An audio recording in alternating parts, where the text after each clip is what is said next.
muri yeZimbabwe aiwa pakaipa. Ndotoona kuti mazanu PF patriots vanouya vachiposta vamogenitsvangirai voti we recognize and we remember vamogenitsvangirai nebasa hombe ravaita, vachiratidza kusvora vanosonechamisa chiti aiwa vanosonechamisa vari kuenda off track, havasi kuenda vari kuenda against, havasi kuenda in line sezvaita vamogenitsvangirai. Muri yeZimbabwe vanhu vanoratidza kushungurudzika nekushushikana. Sati amuendera mberi nenyaya iyi nokurudzirai bva wasubscribe wolike wotina on the bell icon kuti rambochiona maupdates andokupa pano paZVAITWA News Live. Notoona kuti mazanu PF patriots anonyanyura achiti we remember mogenitsvangirai for many things including supporting sanctions on Zimbabwe, being prime minister of Zimbabwe, that his death was followed by demise of opposition politics in Zimbabwe. Saka noona vanobva vaposta picture ravo. Saka noona kuti pane mumwe anouya achireply achiti we also remember that when he came on board as prime minister, that is the only time Zimbabwe had a meaningful standard of living.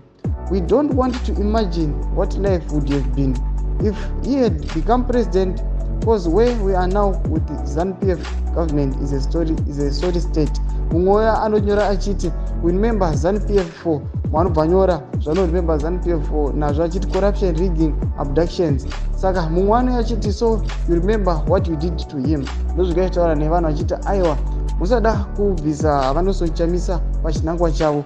Vamwewo vanoya vachiti yes we recognize kuti zvaita aisapota sanctions akaiswa paZimbabwe. Muri yeZimbabwe chimbotudzai mafungiro enyu pamusoro pamogenitsvangirai navanozonechamisa. Pine mucomment section medu muchitudza maviews enyu. Musangana kusubscribe kulike tinotona on the bell icon kuti rambochiona maupdates andokupa pano paZVAITWA News Live.